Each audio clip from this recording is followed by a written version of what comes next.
And no cell phones. Yeah, turn it Yeah. off. Yeah, please turn off. Yeah. Absolutely. And Chris, we also try not to cuss on our show, unlike I will. Sean's show.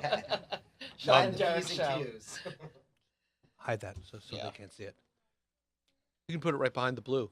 It'll be fine. Oh, that's true. Yeah. Just don't let me forget it. Are we still doing lunch afterwards? We might be meeting with Dallas from Voices San Diego. Oh, okay. All right. Yes. Yeah. And you're Okay. going to give us time warnings? Yeah, I We still also are want gonna- that. Yes. yep. Right. Perfect. Right.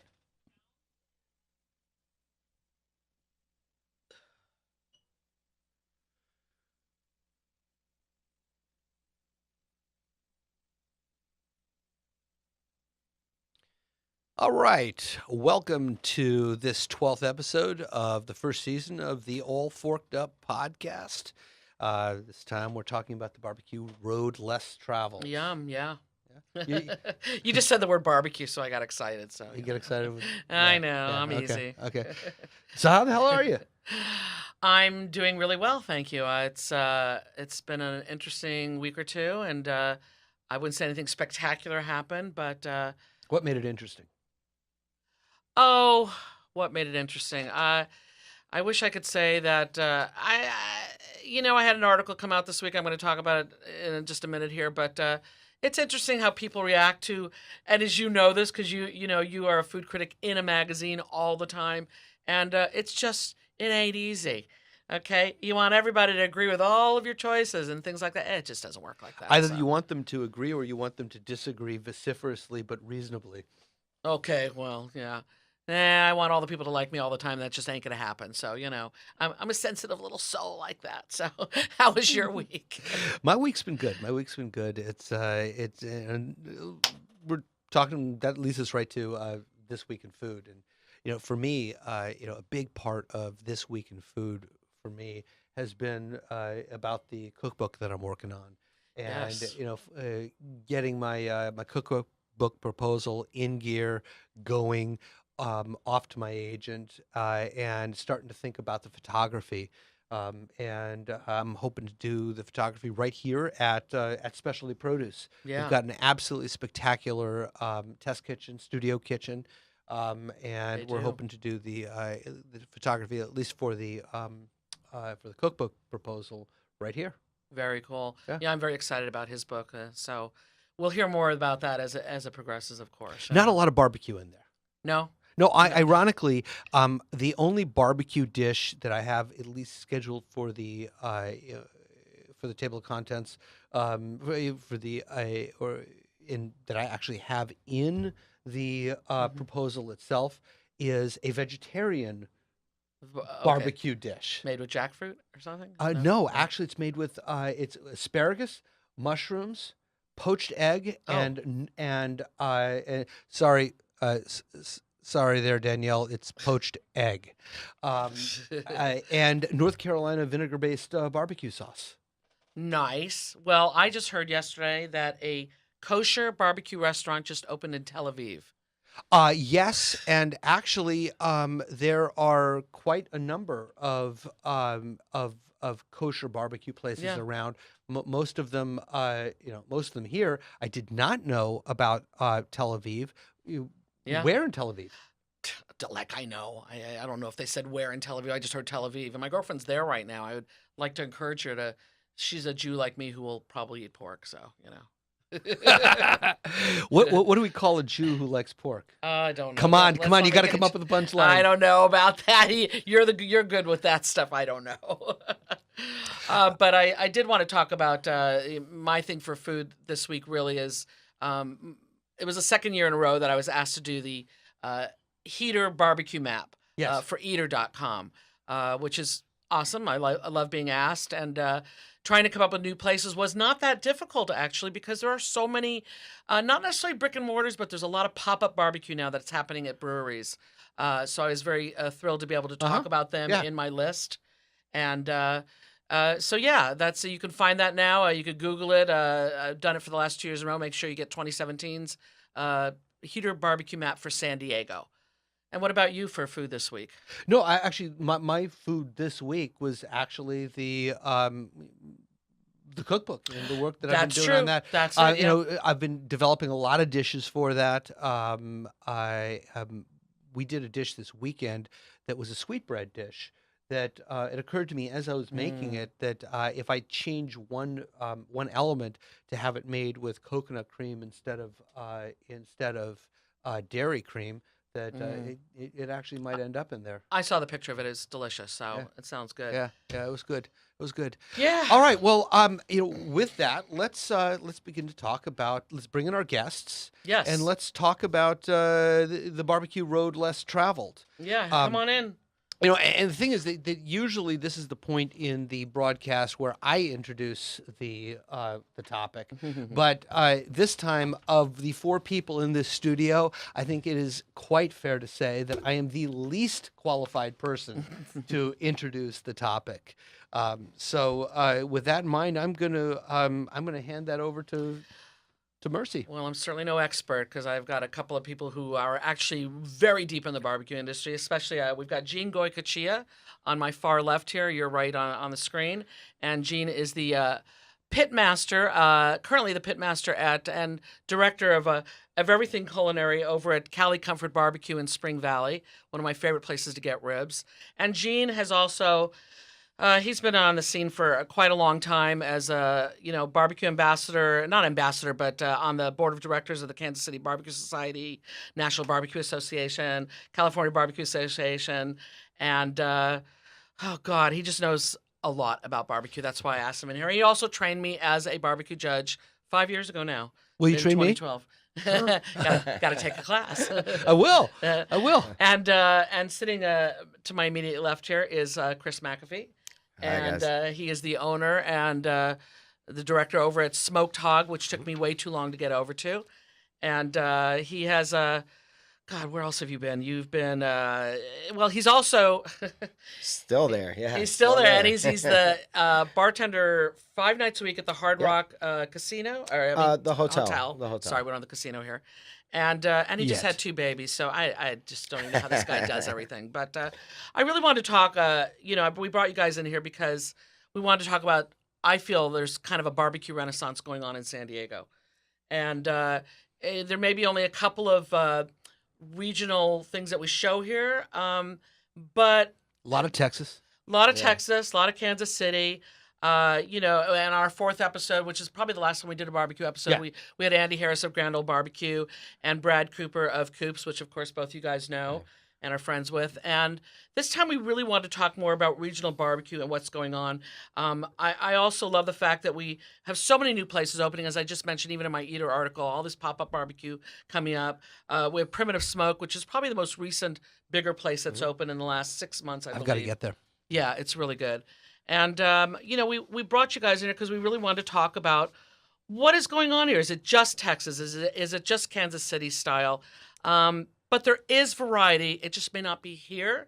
And then again, you guys may disagree with that. So, Well, I think there's variety just at the Smoked Hog. I mean, and that's the reason that I went. I was really intrigued by the Alabama Yeah. barbecue. I'd never A white tasted it. barbecue. Yeah, it's white sauce, delicious. yeah. Yeah, Yeah. yeah. I mean, that was for me, that was something that I really wanted to try because it was different.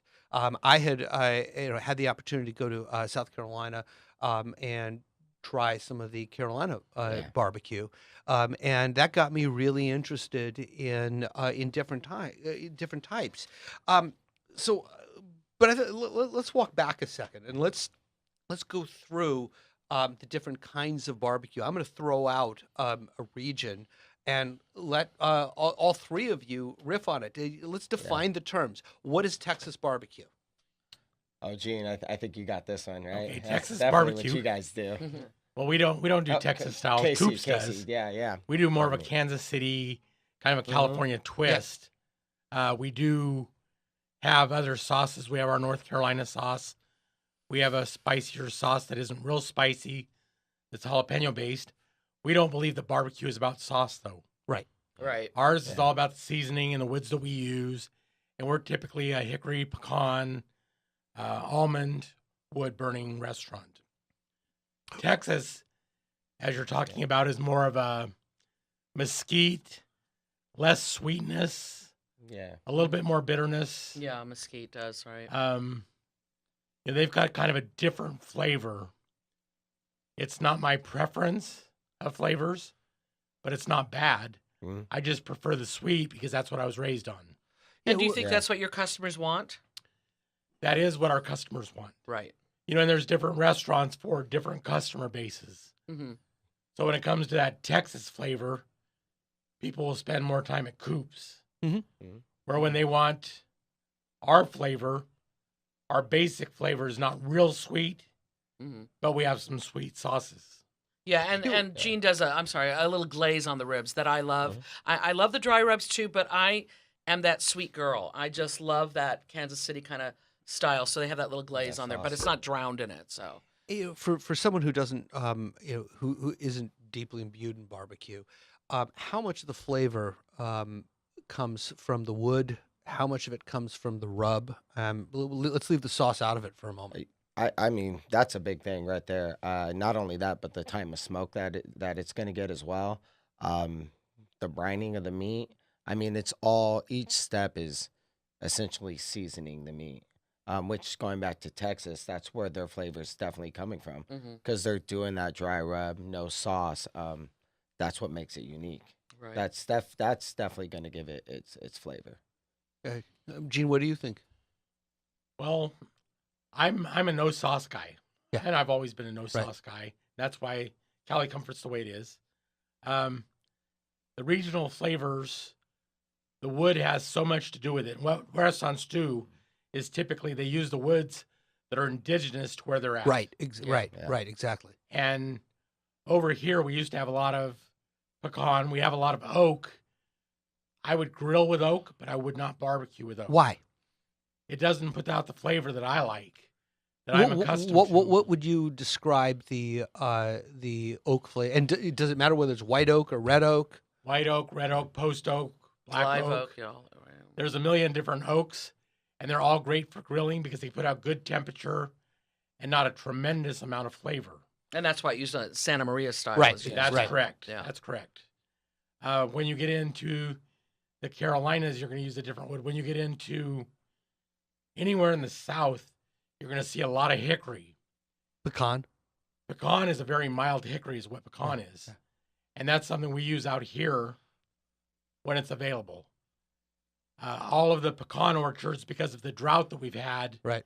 they've not had a lot of cutoff on their trees. So the availability has really dropped off. I just got a couple of cords of pecan a month and a half ago, and we just ran out. So now we're back onto almond because you can't buy it within 1,000 miles. What's the flavor profile of almond? Almond is very similar to pecan. All the nutwoods are very similar, not exactly the same. But I will tell you this: nobody notices the difference when we change these woods. Our Yeah. seasoning is a lot Yeah. of the flavor, Right. but the minor change in using a very similar wood is so minute that most people can't detect it. Yeah.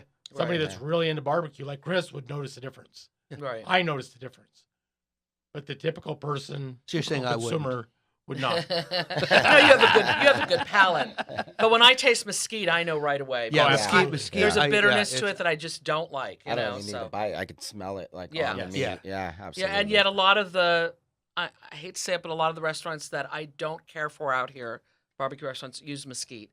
And I think mesquite is just such a powerful, Yeah. flavor, and I'm certainly no expert, but I can detect it immediately, and I sometimes have trouble getting past it. I sometimes have trouble tasting the rest of what's going Yeah, on. Mhm. I feel the same way about it. It's, if somebody wants to use it, that's fine. But I always warn them, like, don't leave it on the smoker too long because Right. it will overpower it. I you know? think what you said, Gene, about about grilling versus smoking. I think mesquite is great if you're going to do carne asada. Yeah. You know, it's great for grilling, but I really wonder about it as Smoke. yeah. And Gene, do you find that there are parts of the country, since you travel so much for KCBS, the Kansas City Barbecue Society, as a representative, do you find there are parts of the country that use mesquite more than other parts? Really only Texas. Texas. Texas, yeah. Nowhere else. Everywhere What else. about New Mexico?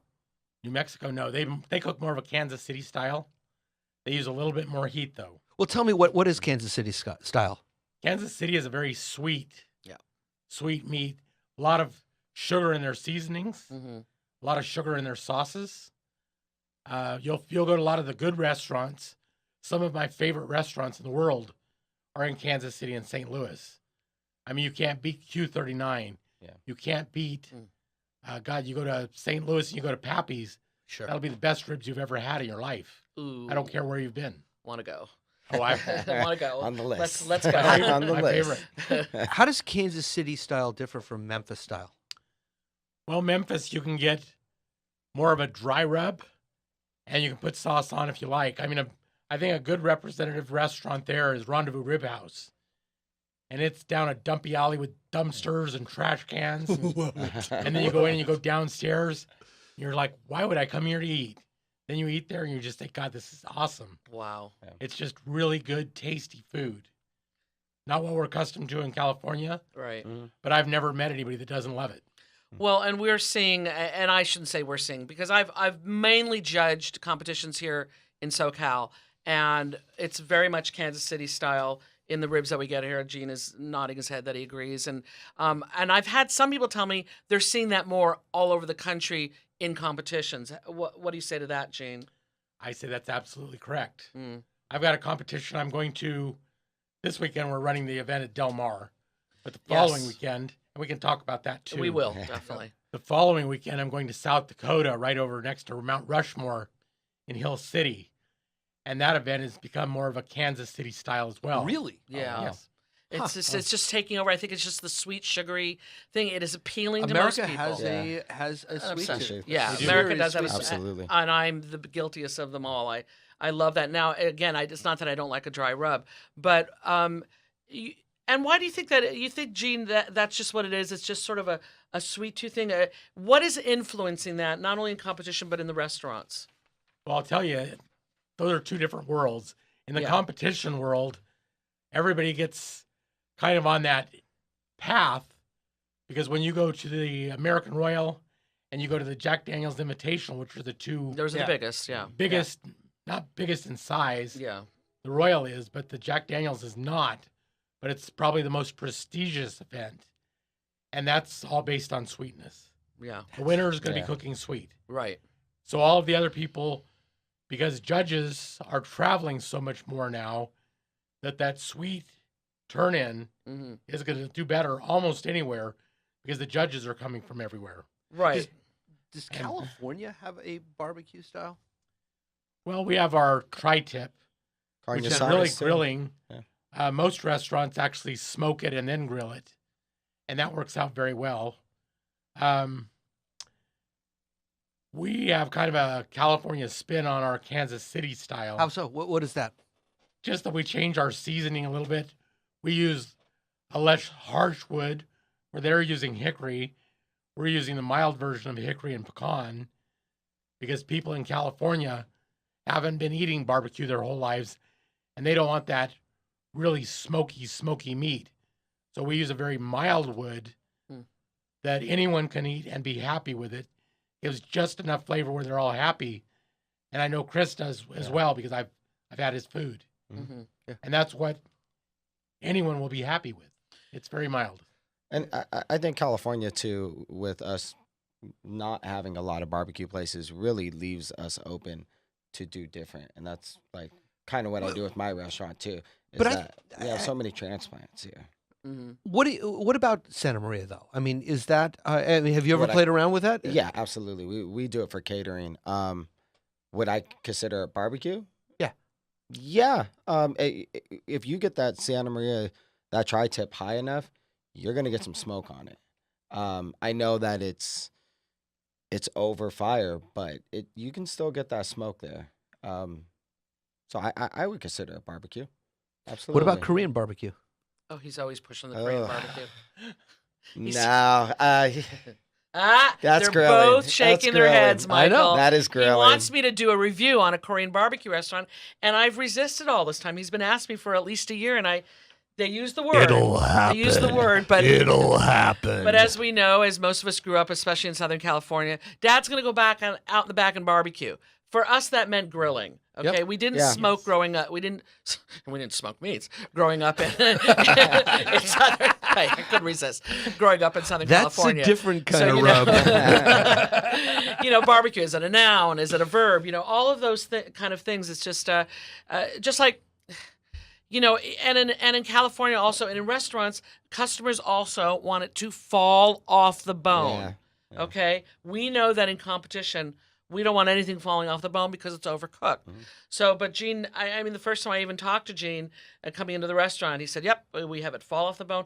Although I don't think yours really, it's so freaking tender, but it doesn't really fall Ours is tender, but it's not falling off It's the not, bone. yeah, Yeah. We're between what a lot of restaurants do and competition yeah, because we still want that competition quality. right, Yeah. So we cook somewhere in the middle. And I know Chris does too. I've had his ribs. Yeah. yeah, And they're not fall off the bone. right. I personally don't like mushy meat. I think, No, yeah. I mean, no, I think not if, with my if it ribs. actually is falling off the bone, it's gone too far. Yeah. It has. I mean, I don't even want to do that with when I'm braising a short rib. I don't want them. I don't want it falling apart. But there isn't one review I've ever read anywhere that doesn't say they were fall off the bone. Yeah, That is well- the most commonly used Common. term It is. in talking about ribs. Yeah, well, so is the word unctuous. No, it isn't. We just like to You use actually, it. you actually did use I that did word use it. correctly, but I- you did it correctly. I did, thank Yeah, you. in My eater review, yeah. yeah. The word unctuous is just. I'm looking at you, Jack. Is overused, and it doesn't mean tastes good. It doesn't mean really tastes good. It describes a particular texture of things. It Yeah. describes a kind of gelatinous runniness that and used that way as you used it. It's correct. Yeah. Used as some other people like to use it, it's less correct. I want to get back to, even though we say barbecue really shouldn't be about sauces. Now, I grew up and jokingly called myself a saucy girl because I grew up, having sauce on everything. And the only way my mother could get me to eat liver and onions and tongue and stuff like that was to drown it in barbecue sauce. And I think that started my whole thing with Liver sauces. and onions with But- barbecue sauce? Yes. Now, no way, of course. But my first, I'll tell you, Gene, when I took your class 5 years ago, and we do get to taste in the class, because obviously, how are you going to teach if we don't taste? First thing I remember was dark meat on the chicken. Oh, I've never eaten dark meat before. Now you can't get me to even eat white meat. I've learned about that. Then when I saw things, weren't sauced, I'm like, how am I going to get through this? Now, the first thing I do when I go to a restaurant, I say, so do you put sauce on that? Could you please not? Because I Taste it have learned to first. taste the meat. Mhm. But all that being said, I have to say, at your place, Chris, I mean, the Alabama white sauce, which was started by Big Bob Gibson in Alabama, and it's a mayonnaise and vinegar-based sauce with some, I believe, herbs and Pepper, spices. spices in it. Salt. And as much as Sweetness. as much Sweetness, as like yeah, apple cider. Thing. yeah, Absolutely. a little bit of cider. So really, he just does it so well. He puts it on basically on pulled chicken, I would say, Yeah. right? I love it, and also the Carolina mustard sauce that he serves, out of this world. Of course, I put it on the side, but I dip things in it, and I even mix it with a little of his sweet, hot A little sauce, sweet heat. Yeah, sweet heat. Yeah. But the thing that actually flipped me out, since we're talking regional, and yet this isn't a barbecue sandwich, is his pimento grilled cheese sandwich, which I Yeah, even talked love that about in my sandwich. Eater article. Is just It's southern. It's southern. Yes. It's yes, southern. very I mean, Yeah. you can't talk about barbecue and not mention hush puppies. You can't talk about barbecue and not mention pimento cheese. Some of us like it more than others, but Yeah, that was my favorite sandwich there. But you had, I mean, your Baltimore pit beef. Yeah. Tell us a little bit about that sandwich too. Yeah, that's our beef sandwich. We wanted to get beef on the menu, and we didn't want to do brisket because we didn't want it to hold too long and serve roast beef. Because it dries out It so does easily. dry, Yeah. dry out easy. Yeah. So we went with the Baltimore pit beef. We use inside round, which is a leaner piece of meat.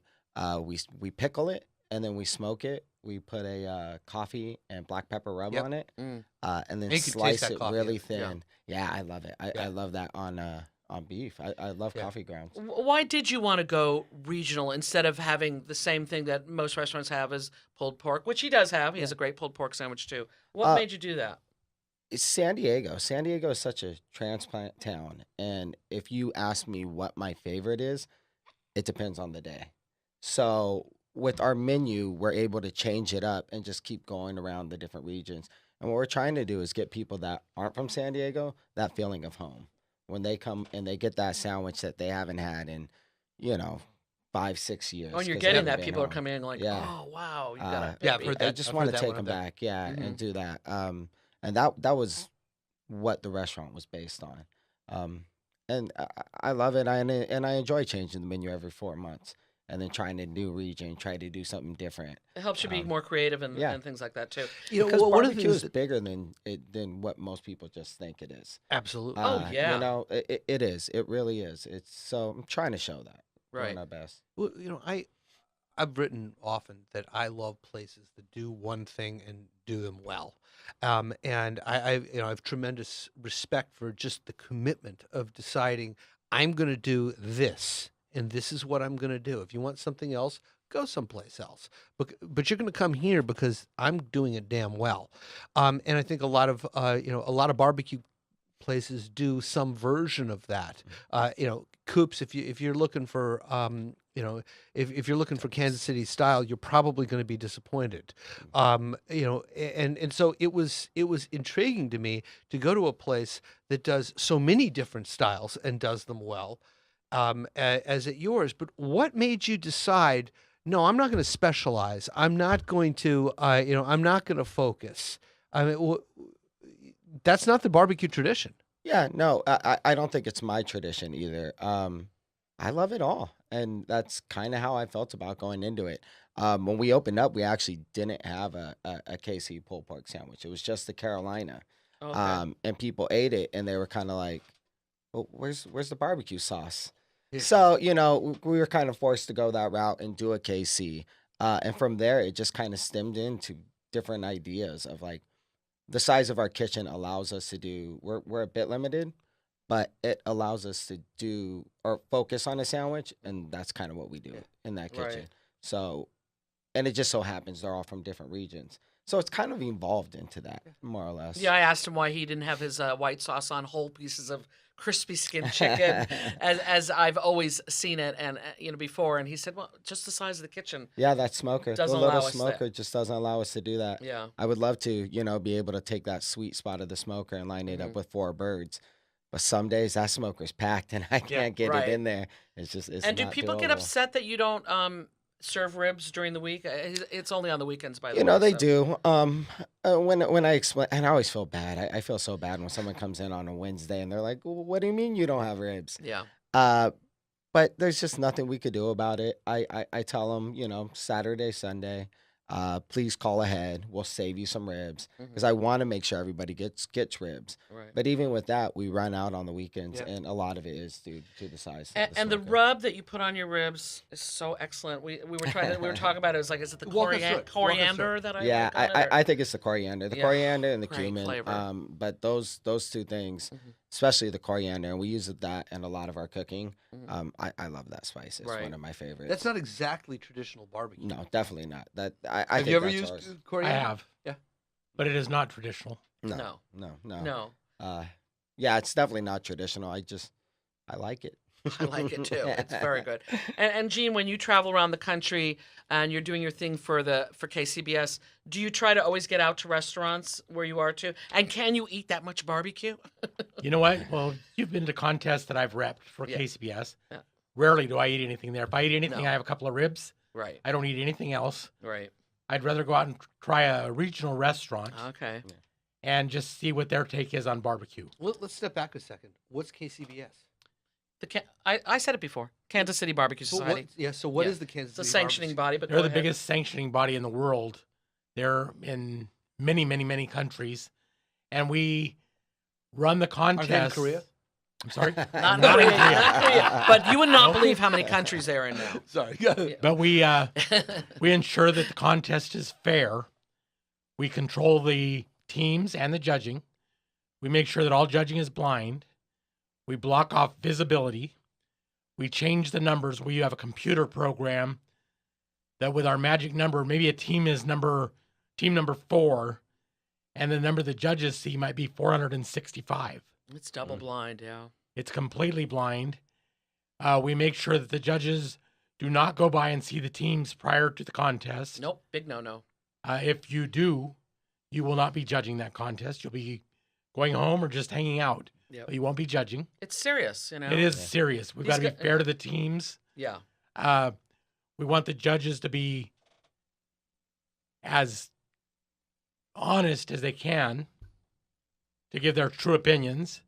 We teach them what the texture is, what's tender, what's overcooked, what's undercooked. They decide what tastes good. They know their tastes. We ask them to judge it fairly based on the type that it is. So if somebody's doing a North Carolina pork, we don't want them to judge it down because they don't particularly care for North Carolina pork. We want them to judge it based on its quality. And individually, and not be compared to the last entry you just tasted. Absolutely. And that's hard. Let me tell you, Yeah. it is hard. That's when I've judged, and I've never judged barbecue, but when I've judged, that is the toughest thing for me, is to Not compare. not be relative. Yeah. And from the standpoint of a chef in a restaurant, it's ironic because it goes against everything else you learn, where the sequencing of the meal is incredibly important, because whatever you tasted last influences what you're going to taste next. And as a judge in a contest, I have an incredible amount of difficulty doing that. Yeah. How do you train? How do you train for that? Well, all we can do is tell them what the system is. And we can hope that as they continue to judge throughout the years, that they stick with that. If someone is way off, we actually have a policy where if, say, Chris and Mercy were judging, and Mercy gave, say, a 9 in tenderness, and Chris gave a 6, Yeah. I would be coming over talking to Chris if he wasn't within the average of that table of 2 points. Happened to me my very first time judging because #RibGirl. That's my favorite thing. And I judged the rib entries very harshly, and I got a talking to. Now, they're very nice about it, obviously. But they came over afterwards and said, yours is really off from everybody else's. And I had to learn, what did I have to learn? I had to learn that a little bit more liberal. I had to be a little bit more liberal in my judging. Not to judge so harshly just because this is the way I like it. Yeah. That's the hardest part about judging. It really is. And just what he said, it's so true. And this isn't something that happens often, but I've thrown people out of being a judge forever as a result of their scoring. Wow. I had a judge On multiple occasions, or on just multiple on one? occasions. Yeah. Oh, wow. I repped a lot of contests, so No, I'm a saying- lot of big ones. No, I'm sorry. I was unclear on what I asked. Did it take your having observed this judge having misjudged on a number of occasions for you to boot him long term? Well, one of them I'll kind of tell you about was at the American Royal, which is the biggest barbecue contest in the world. He was giving scores of like a 2. Our system is from 2 to 9. Yeah. A 1 is reserved only for reps, which what I am. That's a disqualification. 2 is like awful. Yeah, I've never seen anybody give 2s. So this guy is giving people 2s, and it's the best teams in the world Oh my that are there for an goodness. invitational event, which is only the best teams in every state. Right. It's a regional, yeah. It's the final one for the whole year for the best teams. And he's giving 2s. And the first category, I said, well, everybody else gave this a 9 and you gave it a 2. What's going on? A lot. He says, well, I don't like it because I'm a better cook than they are. I can't Oh, do that. And I said, well, Why? let me explain this to you.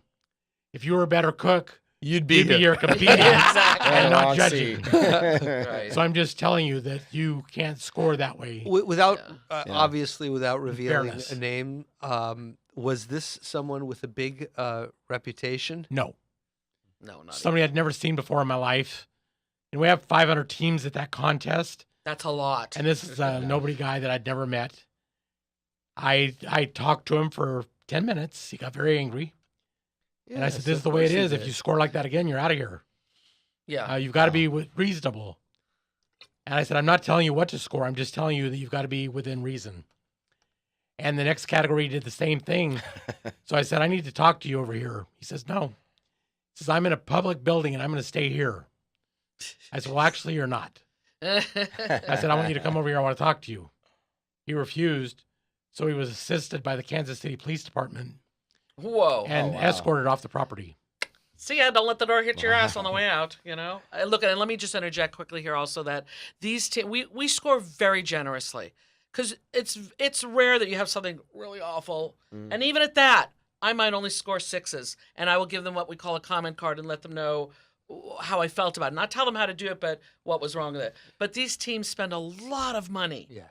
A lot of money on their rigs and traveling every weekend. It's $1,200 to $1,500, correct me if I'm wrong, about that much to spend a weekend competing? Yeah, on a low end, people spend $500, and that's the low end. Low, yeah. Typically, when I went to contest, it was $3,000 to $5,000. But we traveled in tractor trailers, heavily sponsored team. Yeah. I mean, we're talking 53-foot semi trailer and a road tractor to go to contests. We spent a lot more than most. Yeah. So tell me about your competition career. I was a pretty competitive team, did very well. In fact, when I stopped competing, the last 5 state championships in a row that I competed in, I won every one of them. That's awesome. I was pretty competitive. Really enjoyed it. The reason I stopped, both of my parents got very ill at the same time, and that was much more important. Yeah, of course it is. So once I finished with that and my mother passed away and my father was still very ill, I stopped competing and never went back. But I continued to be a rep, a contest organizer, a CBJ instructor, and an organizer of contests. As a rep, do you taste? Not for scoring. Yeah. But if there's something that I see that Looks really awesome Yeah. at the leftover table, Yeah. I'll go over and try You're it. damn well going to taste it. Typically, it's only ribs. And my boyfriend usually runs the leftover table when he comes with me. He refuses to judge. He doesn't. So he grabs whatever he thinks you want. Yeah. Yeah, exactly. Well, So Mercy, what is the single worst thing you've ever tasted at a competition? In competition? Oh my goodness. God, I'm certainly not going to name any contest. No, I don't want names. I don't want names. But it was just a few weeks ago, and it was just, look, everybody has to start somewhere. I get that. Usually by the time you're at a KCBS sanctioned contest, you kind of know your stuff. You're pretty good. But there was just, it was the chicken category. It didn't look, mostly we get thighs. That's mostly what we get, although you can serve almost really any part of the Good chicken. luck winning with the breasts. But yeah, and I've tasted some pretty good ones, but we don't get them very often. It was indistinguishable even what it looked like. So appearance, we score on appearance too. That's the first thing we score on. And it was like, what is that? And then when we tasted it, there was just no juice. There was no flavor. It happens, and so it happens rarely, thank God. We're seeing things though now like burnt ends, which if you don't know, that's from the point of the brisket, and it's a very fatty little wonderful thing. Sure. It does not have to be in the competition box. I wish every restaurant served it, and I think a lot of the competitors are hearing how much the judges love them, so we're starting to see them more and more in boxes now too. In fact, we're seeing a box. I just saw a box at competition. It was nothing but burn ends. You usually see the slices of brisket and maybe a few burn ends, and it's usually 6 because there's 6 judges at every table. How do slices of brisket stay moist enough by the time you're judging? Well, a team with a lot of experience is going to save the juices from the drippings from the brisket. They're going to add some butter. They're going to let that stay warm together and add a few drops of sauce. And when you slice your brisket, you're going to dip that piece of brisket in there. The extra added fat of that butter is going to keep it moist. Right. In addition to the fat drippings from the brisket. Yeah, but even with that, Gene, that it doesn't always come to your table in the box. sounding as good as that. That know. does sound good. That's a tough one. And here's Chris, is. who is not serving brisket. I believe you do it on caterings. Catering. Or no? Okay, We'll do caterings. it for catering. Right, and the other pop-up that I talked about in the last couple of weeks, Smokin' Jay's, he's only doing burn ends, but he's not doing them really correctly. And I hate to say that because I'm not really a cook yet.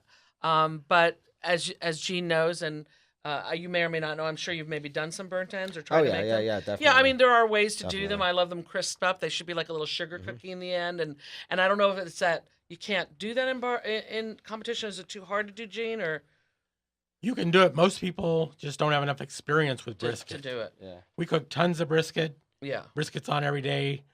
I was a top team in brisket. I have 8 180s in brisket, which is perfect Oh wow, scores. that's Nice. that's amazing.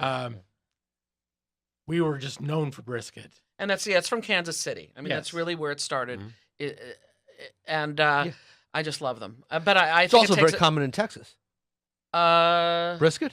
Brisket's common. Brisket. Burn yeah, ends are not not. Burn end- not bur- burn ends bur- are not. yeah. Right. Yeah. So yeah, because beef is the really big thing there. But That and pork is a rarity. and another thing that I guess would be considered regional, but yet Andy Harris is trying to do it at Grand Ole Barbecue.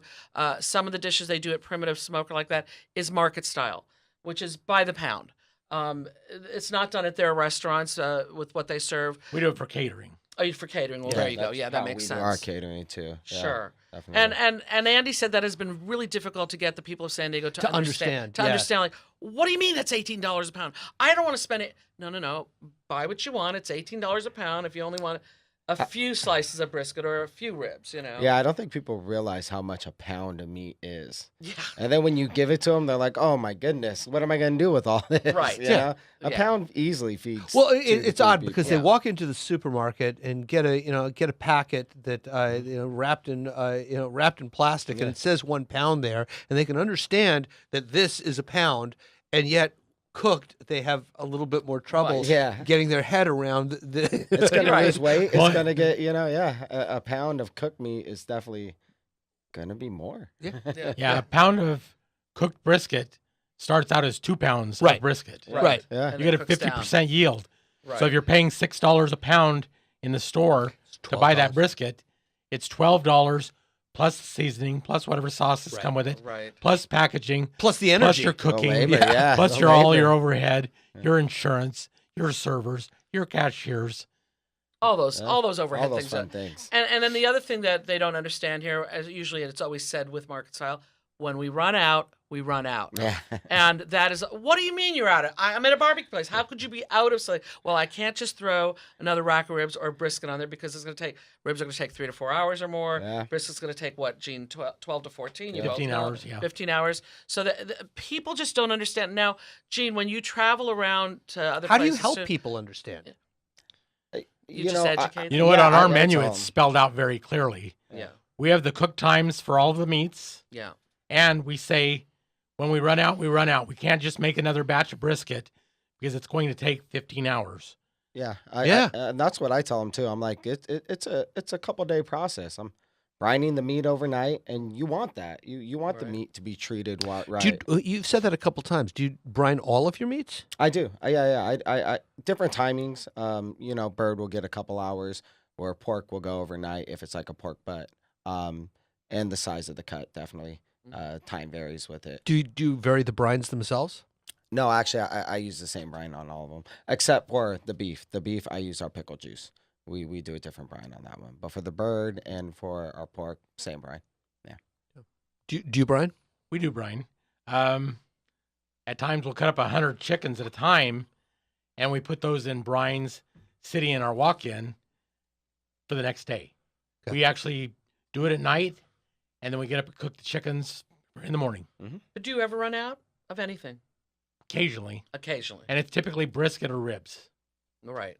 Would you say those are your 2 most popular? I would say that. More than the pulled pork. Well, we sell as much volume of pork. Pork has a little bit better yield. Right. It's more forgiving. If you have a little bit left over, it's not a problem for the next day. Our other meats, we like it to be fresh every day. And Right. we cook fresh pork every day as well. But if we have a little bit left over, it's fine. Right. And getting back to the regional of what's going on in San Diego, maybe Gene can answer this better. I don't know. But are you finding only Texas and Kansas here? And is there something that I don't know about? Because there are over 40 barbecue restaurants in San Diego, and there's new. I mean, what, we have 4, 5, 6 new ones just in the Yep. last couple of years. Absolutely. And there's 1 or 2 that I know of getting ready to open soon. So what's going on here? And have you seen any difference in anything? Well, we don't have a lot of regional. I'd say Chris probably has the most regional. Yeah. I mean, we cover the Carolinas, Kansas City, California. I don't know of any other restaurant other than Chris that sells many regions. Right. I don't either. And it just seems again like everybody wants everything very sweet here. Right. And the tri-tip thing that seems to be. I'm almost more surprised that I don't see it at a lot more restaurants. I'm very surprised Right. that we don't see Santa Maria down here. I'm Well, really we- surprised at that. We do at least 50 tri-tips on Saturday and 50 a lot more. Okay, I've never on been there Sunday. Okay, That's- We cook it every day. In fact, it's Huh. cooking right now as we speak. But Probably you, just about to come off. but you serve it a little bit more unusual than most. We Tell us slice about ours that. very thin, Yeah. and ours is all based around salt and pepper and garlic, a little bit of lemon. So you don't do the classic Santa Maria rub? That is a classic Santa I, Maria. I thought there's garlic and onion in the. I just said garlic. Excuse me. Okay, I missed it. But we sell a lot. We probably sell more than anybody else. We slice it thin. We make it into sandwiches. We serve it as a plate, and we also serve it in salads. Yeah, I love the way they serve it. It's unusual. You usually see like a big hunk. Not that that's wrong either. That's good too. But when I get it at some other places, I don't like that they've Chewy. Yeah. They're either not slicing it right, or they've also covered it in barbecue sauce. When I spent a lot of time, up on the Central Coast, and most of the time when I, went into a Santa Maria barbecue place, they were slicing it thin. Yeah, I Oh, hate really? when you get a Yeah. sandwich and you take a bite and the meat comes out. It's just that's not going to It work. ruins the sandwich. You get that nice slice and you can bite through it. I think That's what poorly makes it- engineered. Yeah, absolutely. Well, you have to slice it. Tell them how you're supposed to slice Cross. it. You've got to go against the grain, Right. across the grain. Mhm. We slice ours at 25 thousandths, so it's very thin. Wow. Wow. But you know what? It melts makes in it your very mouth. tender. Yeah, it melts Yeah. in your mouth. And somebody that didn't have teeth could probably eat it. Exactly. Do you do the pinquito beans? We don't. You don't. Okay. We have some beans that everybody thinks amazing, Yeah. and it's the only kind of beans we do. We Okay. do refried beans on the weekend to go with our Breakfast. chilaquiles Yeah. and some of our breakfasts, but even those are topped with pulled pork. We sell a lot of barbecue with our breakfasts. Right. That's cool. Brisket. That's cool. I'm not a Brisket breakfast guy, Benedict. so I'd love that. Yeah. Well, we serve ribs and eggs, tri-tip and eggs, brisket Benedict. You name it, we serve it. Brisket. I haven't even had that brisket with a That's- hollandaise sauce on it. Oh my God, that'll be the best thing you ever have. Oh my god. If you haven't had that, that is our best breakfast there is. It's funny when All I that. think about it. I don't know that I've ever had breakfast at Cali Comfort. That's so weird because I go out there for barbecue, which you serve at breakfast. Give me a I, call. okay, yeah, we have to go. We have to go do that. Everybody that has it, Yeah. they just become addicted to it. And once they've had that, that's all they ever order again. One. Yeah. And you Huh. say, hey, why don't you try this? Nope, I love the brisket Benedict. Yeah. Or the chilaquiles with pulled pork. Yum. So thinking about the San Diego barbecue customer, what do they think about first? I mean, do they think brisket? Do they think ribs? What is it the San Diego customer thinks? I think it depends on the restaurant you go to. What do you Yeah. think, Chris? I think it's sauce, actually. I think people I find from San Diego, they expect red barbecue sauce. And a lot of them think that's what makes barbecue. I've gotten that a lot from customers. Yet you said your Carolina Gold is the most popular sauce you have. I Because think once they it's try 'cause it, once we try it, Once they you try, try and it, I yeah. push it too, just because Yeah. I love it. I really love it. Mhm. And then as for the meats, people are always asking about ribs when it's barbecue. They're coming in, or at least in my restaurant. And what that's what about I get a you? lot. We sell a lot of ribs. We sell a lot of brisket. Yeah. And we sell a lot of tri-tip. I mean, we pretty much sell a lot of everything we do, but we're a very consistent restaurant. Everything in the restaurant's about consistency. We have a great meat providers, which actually they provide everything for us. We have very few cans or boxes or bags. we're a fresh food restaurant, Right. and we get everything pretty much from U.S. Foods, and they bring in top line products. In our beef, we only sell certified Angus beef, and it's either choice or prime always. Mhm. We're very picky about what we sell. In fact, just made a new deal with Smithfield Mm-hmm. a few days ago, where we'll be buying $1 million worth of ribs and all from them a year. Hmm. We bring in the best product that we can find, and I think people love that. So all of our foods are pretty much stable. We can't say there's one thing that people don't buy at all. Everything's close, but our brisket and our ribs sell the most. Yeah, The, and- the real reason that I was asking is because Mercy and I have kind of had a running dialogue, and I've been saying, the San Diego customer thinks ribs, barbecue ribs, and you think Brisket. When I tell anybody that I'm a barbecue judge and that I'm reviewing San Diego barbecue restaurants on my website, baronsbarbecuebeat.com, the first thing I get asked all the time, who has the best brisket? Where's the brisket? I want brisket. So again, but I'm not a restaurant owner, but I am sitting next to two people who are. Brisket is what I always hear, and it's my least favorite even in competition because I find it is not always tender. It is not always Yes. moist. I think a lot of But people when do it's it badly. right, when it's Oh, done come on, when right, it's right, it's oh my amazing. God, it's amazing. But I have to say, even in competition, I don't find it yeah. hardly ever to be amazing. In fact, all the judges know, here comes Mercy's favorite category. Here's the thing.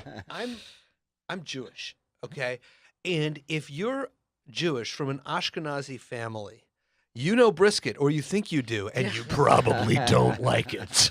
No, my mother, again, we're Jewish too. My mother always made a brisket, not smoked, obviously, with Lipton onion soup mix. And it was so delicious. Oh my God. But brisket, when I had it in barbecue, what's that? That Yeah. was Yeah, so when I different. tasted brisket and barbecue, I was like, wow, that's the same beast? Yeah. You know, we actually serve a very, very good brisket. It's always tender, always juicy.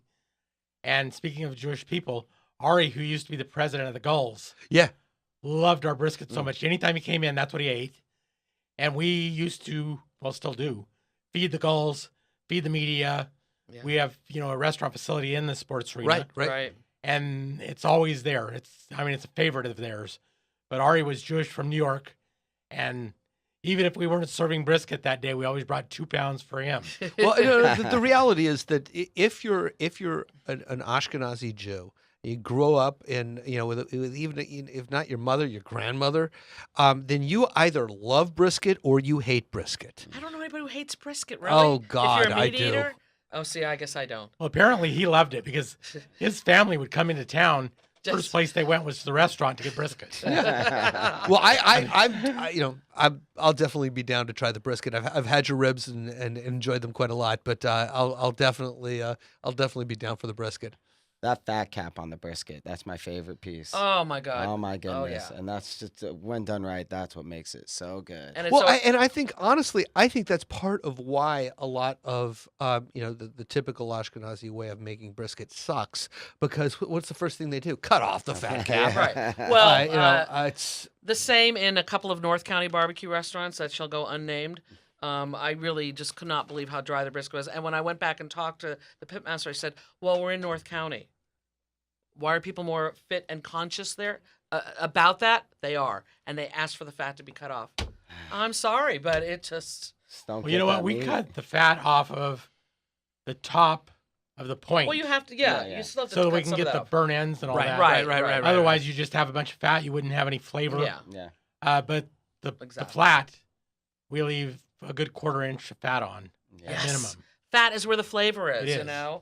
And I'm sure they know that across the country.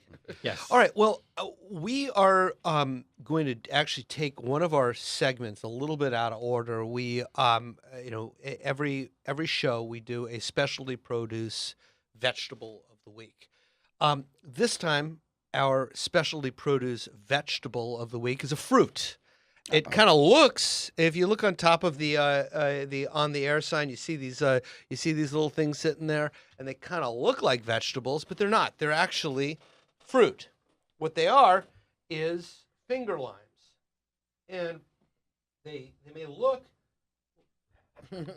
like a cucumber, but what they really are is that working? Yeah. What they really are is a lime. So here they kind of look like that, but this is what they look like on the inside.